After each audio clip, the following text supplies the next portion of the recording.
നല്ലവരായ 5ാം ക്ലാസ്സിലെ കുട്ടികളെ, 5ാം ക്ലാസ്സിലെ പുസ്തകങ്ങളൊക്കെ പുതിയതാണ് അല്ലേ. അതുകൊണ്ട് പഴയ പേപ്പറോ പഴയ വർഷങ്ങളിലെ പേപ്പറോ മോഡൽ പേപ്പറോ നോക്കിയത് കൊണ്ട് നമുക്ക് പ്രത്യേകിച്ച് കാര്യമൊന്നുമില്ല. അതുകൊണ്ട് നമ്മൾ പുതിയ പേപ്പർ നോക്കിയിട്ട് തന്നെ പഠിക്കണം. നമുക്ക് പഠിക്കണമെങ്കിൽ മാർക്ക് ലഭിക്കണമെങ്കിൽ നമുക്ക് ഈ ഒരു വളരെ നല്ല പേപ്പറിൽ ഒന്നാമതായിട്ടുള്ളത് നമുക്ക് യോജിപ്പിച്ചു കൊടുക്കാനാണല്ലേ. അപ്പോൾ നമുക്ക് യോജിപ്പിക്കാം. ഒന്നാമത്തെ ചോദ്യം, നബി സല്ലല്ലാഹു അലൈഹി വസല്ലമ തങ്ങളുടെ ഒട്ടകം, ആ ഒട്ടകത്തിൻ്റെ പേരെന്താണ്?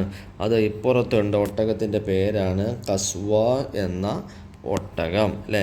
രണ്ടാമത്തെ, നബി സല്ലല്ലാഹു അലൈഹി വസല്ലമയുടെ മദീനയിലെ പ്രഥമ ജുമുഅ, നബി സല്ലല്ലാഹു അലൈഹി വസല്ലമയുടെ മദീനയിലെ ആദ്യത്തെ ജുമുഅ. അല്ല, നമ്മളൊരു ചോദ്യം മാറിപ്പോയി. രണ്ടാമത്തെ ചോദ്യം ഇതാണല്ലോ, ഇസ്ലാമിലെ ആദ്യത്തെ ലിഖിത സിവിൽ ഭരണഘടന അതേതാണെന്നുള്ളതാണ്. നമ്മുടെ നോക്കൂ, ഇവിടെ കാണാം മദീന കരാർ. മദീന കരാറാണ് ആ ഒരു ആദ്യത്തെ ലിഖിത അഥവാ എഴുതി ഉണ്ടാക്കിയ ഭരണഘടന കേട്ടോ. വാക്കാൽ സംസാരിച്ച് ചർച്ച ചെയ്തത് മാത്രമല്ല, എഴുതി ഉണ്ടാക്കിയ ആദ്യത്തത് ഏതാണ്? മദീന കരാറാണല്ലേ. മൂന്നാമത്തെ ചോദ്യം, നബി സല്ലല്ലാഹു അലൈഹി വസല്ലമയുടെ മദീനയിലെ പ്രഥമ ജുമുഅ, നബി സല്ലല്ലാഹു അലൈഹി വസല്ലമയുടെ മദീനയിലുള്ള ആദ്യത്തെ ജുമുഅ എവിടെ വെച്ചിട്ടായിരുന്നു? അത് ബത്നുൽ വാദിയിൽ വെച്ചിട്ട് ആയിരുന്നു.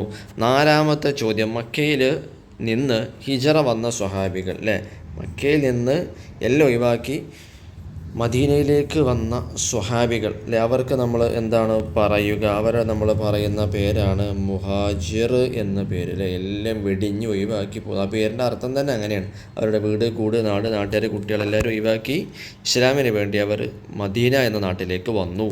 അപ്പോൾ അടുത്ത ചോദ്യം, ബദറിൽ മുസ്ലിങ്ങൾക്ക് സഹായമായി ആരാണ് സഹായമായത്? അള്ളാഹു മലക്കുകളെയാണ് ഇറക്കി സഹായിച്ചത് കൊണ്ട് മലക്കുകൾ എന്നാണ് അതിൻ്റെ ഉത്തരം നമ്മൾ കൊടുക്കേണ്ടത്. അടുത്തതായിട്ട് നമുക്കുള്ളത് പൂർത്തിയാക്കാം എന്നതാണ്. അതിന് മുന്നേ ഒരു പ്രധാനപ്പെട്ട കാര്യം നിങ്ങൾക്ക് ഉപകാരമുള്ളതാണ്. 5, 6, 7, 8 പുസ്തക പരിഷ്കരണം നടന്നത് ഈ വർഷമാണ്. പ്രീവിയസ് പേപ്പർ ഒന്നുമില്ല. ലിസാൻ്റെ കാര്യം കുറച്ച് ടൈറ്റ് തന്നെയാണ്. ആരെങ്കിലും പേപ്പർ തരുന്നുണ്ടെങ്കിൽ മുമ്പത്തെ വർഷത്തെ എന്നത്തോ പേപ്പറാണ്. ലിസാൻ്റെ ഈ പുതിയ പുസ്തകത്തിൽ കംപ്ലീറ്റ് റിവിഷൻ ഉണ്ടാക്കിയിട്ടുണ്ട്. ഫുൾ പാഠവും അതിലെ വർക്കുകൾ കൃത്യമായി പഠിപ്പിച്ച് നിങ്ങൾക്ക് ഫുൾ മാർക്ക് നേടാവുന്ന രൂപത്തിൽ. വലിയ വിലയൊന്നുമില്ല, വെറും 10 രൂപക്ക്. 10 രൂപ എന്ന് പറഞ്ഞാൽ 10 തന്നെ അതിന് നിങ്ങൾക്ക് തരുന്നുണ്ട് എന്ന് വെച്ച് നിങ്ങൾ വെറുതെ വാങ്ങുന്നു വേണ്ട. ഡെമോ ക്ലാസ് കണ്ടിട്ട് താല്പര്യം ഉണ്ടെങ്കിൽ ഫലമുണ്ട് തോന്നിയാൽ മാത്രം മക്കളെ വാങ്ങിയാൽ മതി. അത് കിട്ടാൻ വേണ്ടി താഴെയുള്ള നമ്പറിൽ ഡെമോ ഒന്ന് മെസ്സേജ് അയച്ചാൽ മതി, സിമ്പിളായിട്ട് കിട്ടും. ഇനി നമുക്ക് രണ്ടാമത്തത് പൂർത്തിയാക്കാം. മദീനയിലെ ആദ്യത്തെ പള്ളിയാണ് ഏത്?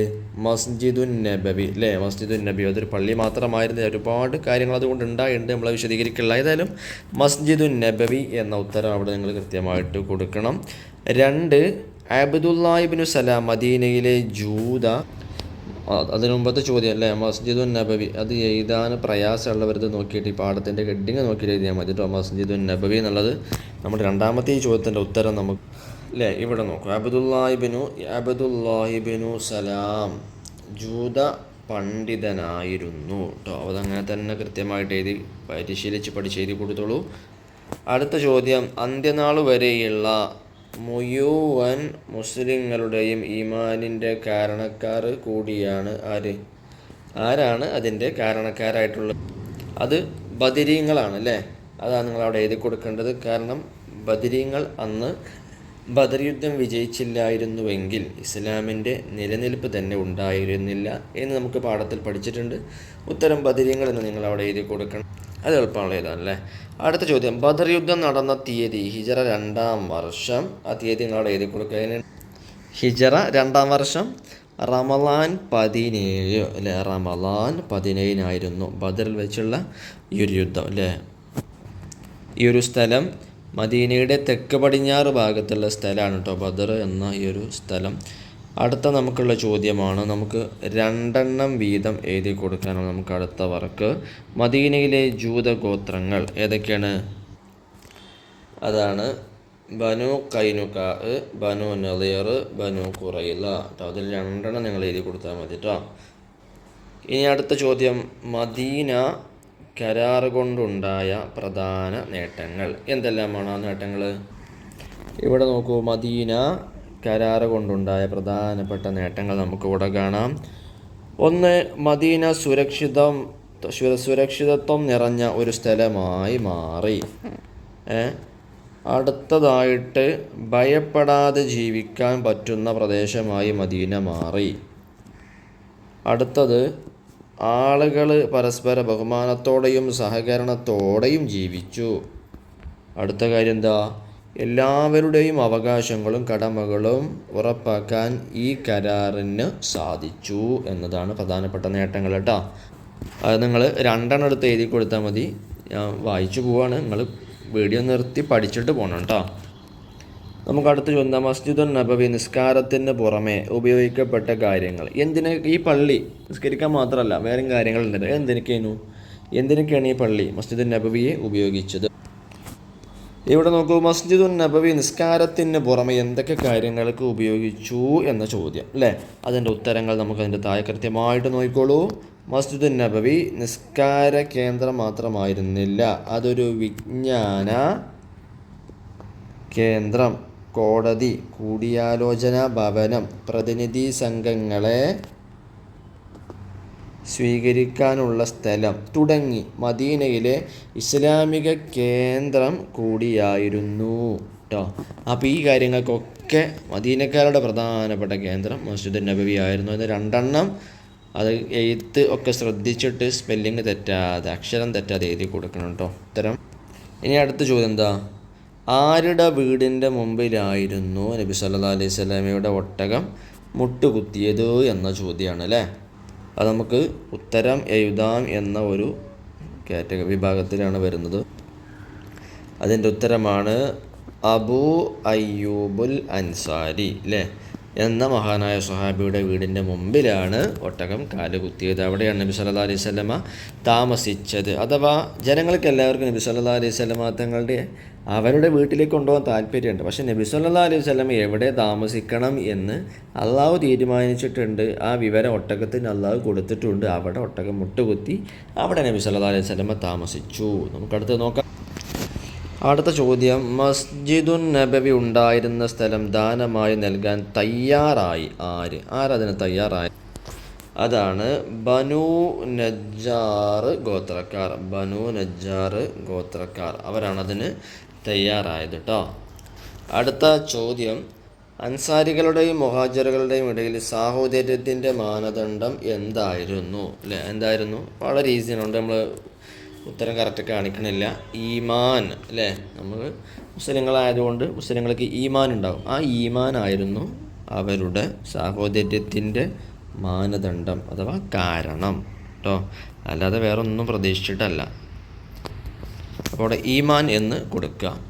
അടുത്തത്, ബദറിൽ ഷഹീദായ മുസ്ലിങ്ങൾ എത്രയായിരുന്നു? നമുക്ക് സിമ്പിളായിട്ട് തന്നെ എഴുതാം. നമ്പർ ഇടല അവിടെ 14 അല്ലേ. അടുത്തത്, മദീനയുടെ ആദ്യത്തെ പേര് എന്തായിരുന്നു? യസ്രിബ് എന്നായിരുന്നു. നമുക്കത് ഇവിടെ ഒന്ന് എഴുതാം. യസ്രിബ് അല്ലേ, യസ്രിബ്. ആ എഴുത്തൊന്നുകൂടി ശ്രദ്ധിച്ചോളൂ, അവിടെ സീനല്ല ആണ്, യസ്രി കേട്ടോ. അപ്പോൾ അത് കൃത്യമായിട്ട് എഴുതി കൊടുക്കും. ഇനി നമുക്ക് അടുത്തത് വ്യക്തമാക്കാം എന്ന ചോദ്യമാണ് അല്ലേ.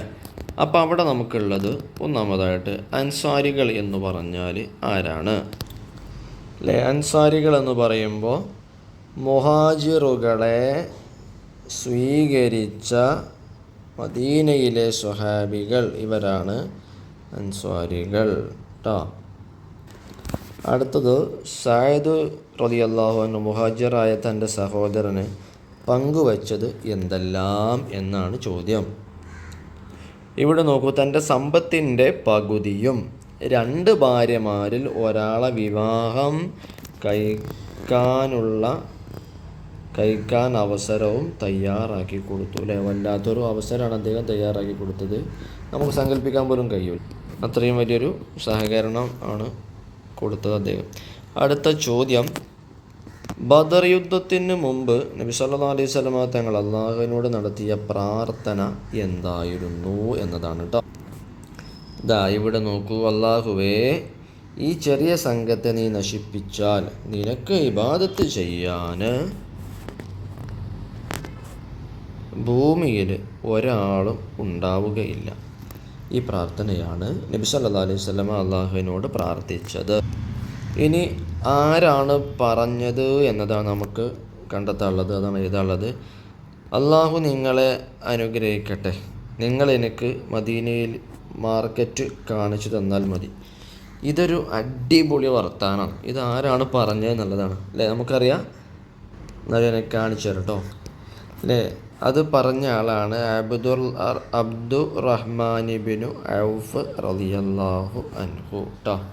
ഈ മഹാനാണ് തൻ്റെ അൻസാരി കൂട്ടുകാരനോട്, സഅദ് ബിൻ റബീഅ എന്ന തൻ്റെ അൻസാരി കൂട്ടുകാരനോടാണ് അത് പറഞ്ഞത്. അദ്ദേഹം സമ്പത്തിൻ്റെ പകുതിയും ഭാര്യയെയും ഒക്കെ നൽകാൻ തയ്യാറായപ്പോൾ ഓഫർ നിരസിച്ചിട്ട് അദ്ദേഹം പറഞ്ഞതാ, അധ്വാനിക്കണം, എനിക്ക് മാർക്കറ്റ് കാണിച്ചാൽ ഞാൻ ബിസിനസ് ഇതുണ്ടാക്കാം.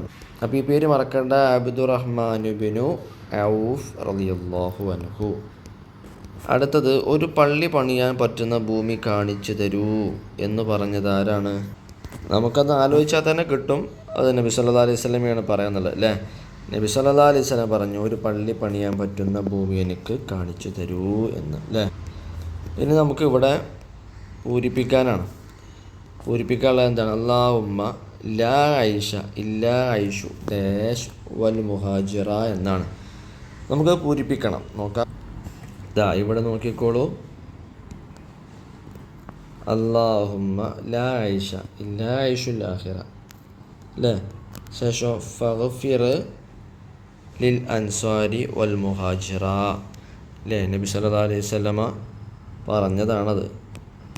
എന്താണത്? പടച്ചോനെ, യഥാർത്ഥ ജീവിതം പരലോകത്തിലാണ്. നീ അൻസാരികൾക്കും മുഹാജിറുകൾക്കും അവരുടെ തെറ്റുകുറ്റങ്ങൾ എന്തെങ്കിലും ഉണ്ടെങ്കിൽ പുറത്തു കൊടുക്കണം എന്നാണ് നബി സല്ലല്ലാഹു അലൈഹി വസല്ലമ പറഞ്ഞത്. ഏതായാലും നമുക്കിവിടെ പൂരിപ്പിക്കാനാണ്. അപ്പോൾ പൂരിപ്പിക്കാനുള്ളത് ഇതാണ്.